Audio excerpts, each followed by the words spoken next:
guys, welcome to the best books of September. So my chair is like getting stuck on the rug here.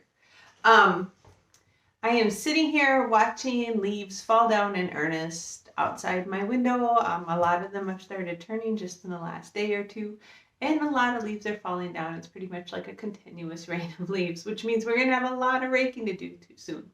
Anyways, this post isn't about the leaves turning outside. It's about my favorite books I read in September.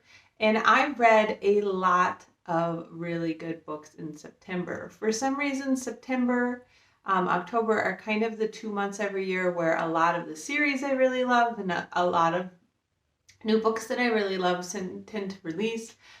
So some of these don't come out for a little bit, but I am going to go ahead and go through all of them. I don't know, I kind of lost count. I think there's 1, 2, 3, 4, 5, 6, 7, 8 or something like that. But I'll go ahead and start going through them.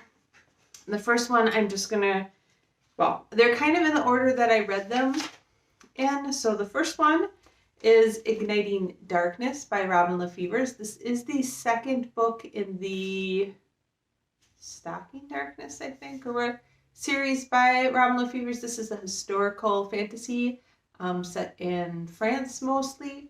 I really, really love this. It features, it's got some magic in it, so it features a guild of women assassins who also ends up helping to manipulate the politics of the realm. It's beautifully written. It's really well done. I've been a big fan of Lefevre's historical fantasies, and this was an excellent conclusion to that duology. So very happy to have read that. All right, the second one I read is one that doesn't release till the end of October, but I really, really loved it, and so I read it in September, and that is Comfort Me with Apples by Catherine Infalente. I've been a big fan of hers for a long time. Sometimes her writing style can be a little ambiguous and a little harder to read, but in this case, this was a great story. It's a novella, so it's a shorter story. It's a kind of they're calling it kind of a domestic thriller with some mythology and stuff in it, and it very much was an interesting read. It's about a woman who lives in a perfect town who always says that she was just made for her husband. She's so blissfully happy, but then as she kind of is unraveling things about like why is the town so perfect and all of that, and the reason is fairly shocking in the end. So it was it's a short story, but it's a very big story. Like a lot happens in here, and it's very intriguing and very beautifully written. So I really, really loved it. And if you haven't read Valente before, this would be a great one to pick up because it is smaller and it is a little bit more accessible. It's a shorter book. It's a little bit more accessible. It would probably appeal to a wider audience than a lot of her other books. All right. You probably saw me holding this gigantic behemoth, and this is the final book in the Hellsing Deluxe Edition series, Volume 3, by Kota Harano. And this one, whoa, I'm losing stuff here. And this is huge, but if you haven't read the Hellsings, or you have read the Hellsings and you're a big fan, this larger format is spectacular. I know all of these have been in my favorites of the month, but this is the final one. Just very heavy, but very nice format. They've got the little ribbon to mark stuff, nice leather cover, just definitely a keepsake and one of my favorites. Then in the back I have a cheater sheet for a couple other ones that I don't have like pictures of right now, but I'll put a picture up over here. The next one I read that I really loved, I think I gave this 4.5, is Heir of Thunder by Carissa Laurel. I mean, she's got my name, so it's got to be a good book, right? No, this was just a very nice, like, young adult adventure fantasy, and I don't know if I would have rated it as high if I hadn't been really wanting to read a good adventure fantasy. But it was well written. It was easy to read. I like the characters. I like the world. I like the adventure our main character goes on. I just really liked it. It just reminded me of a lot of like a romance fantasy, adventure fantasy stuff that I read back in my like high school, college days, and I really, really loved it. So I do plan on continuing that series. That's the first one in the Stormborn Chronicles. It seems to be a trilogy. So yeah, I'll be reading the second one soon. Really loved it. If you're looking for like a good just old school adventure fantasy with a little romance in there. I would recommend it. The other one that I read more recently in September that I really enjoyed was one I got through Book Sirens to review, and that is The Spirit Engineer by A.J. West. This was a weird one. It's basically about an engineer back around when the Titanic sank. So there was a whole bunch of interest in like seances and spiritualism and all this. And he gets convinced that spirits are real. And even though he starts out as one of the biggest naysayers of spiritualism, he ends up kind of becoming the poster boy for like spiritualism. So it was, and that doesn't even really scratch the surface of his story. There's a pretty interesting twist to it, and it was very intriguing. A really excellent Halloween read if you want kind of a weird, creepy, historical Halloween read to read. But that was a very good one. I actually really liked the cover for this one too. I thought it matched the story very well. And with that, I can move this off to a different place so my lap isn't hurting. All right, the next two, I just have like a very wide selection of genres. The next one that I read, I think I also gave this one 4.5 stars, and that is Hail Mary by Andy Weir. And I hope I say his last name right. I hope I said it right. I hope I didn't say it wrong. I actually listened to this with my family on a trip down to Chicago. This was very good. As with The Martian, the book, I had a few problems with just how much detail he goes into sometimes. Like, I'm a scientist. I like the details. I think it's really cool to learn how this stuff was done in space and all that. But at the same time, sometimes the details get so bogged down that you end up losing track of the story a little bit. So I really liked this. I thought it was really good. I'm glad we listened to it. My whole family enjoyed it. But I did not give it quite 5 stars just because there were parts that lagged a little bit, and I thought there were parts that, just could have gone a little different. I did find the ending in this to be a little unsatisfying. I bet some people love it and some people hate it, but I kind of felt like I didn't like the way it ended. But it was a good story. I would recommend it if you like The Martian. It is different, but it's still a very good science fiction read, and I liked it a lot. A lot of focus on aliens and space travel and stuff like that in that one. All right, the next one I read that I did give 5 stars to is very different from anything else that's been on this list so far. And that is The Madness of Laurie and McKenzie by Jennifer Ashley.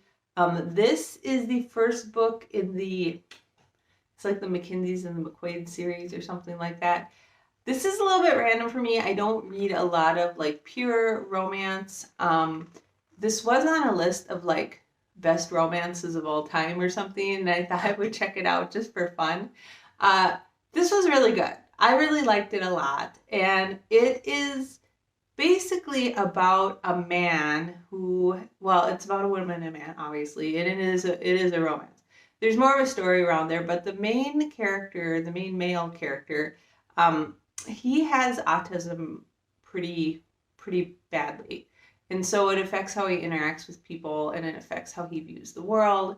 And he's kind of blaming himself for some things that happened in his past that's kind of preventing him from, living a full life, moving on with his life. And he gets involved with a woman who is independently wealthy at this point. And, there's a torrid romance that falls, but there's also quite a good mystery and stuff around here.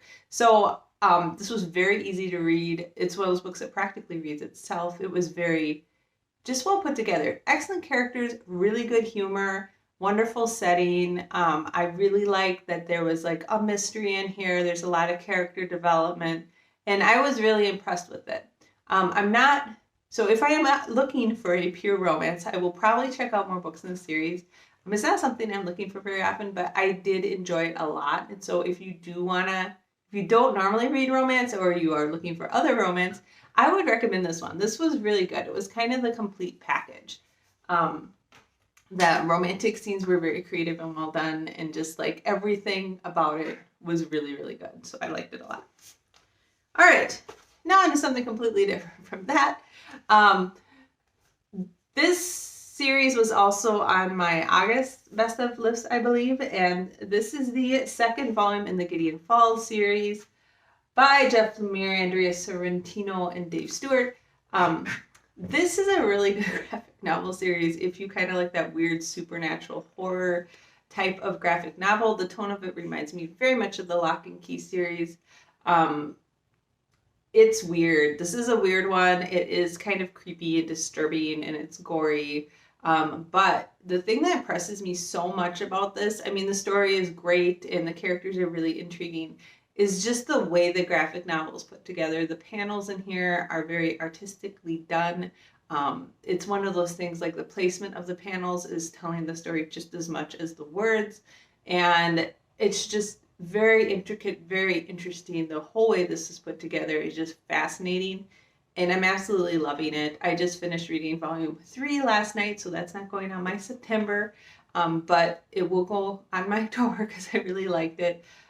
This is 6 volumes total, so this is the second that I read, and these will probably continue to be on my best books of the month because it's just really well done. There aren't a lot of graphic novels that I get like super hooked on, but I am buying these as soon as I finish the previous one because I really want to know what happens, and it's really cool. So again, great Halloween read. If you are looking for a horror supernatural series to read, this Gideon Falls series is very creepy. It's right up there.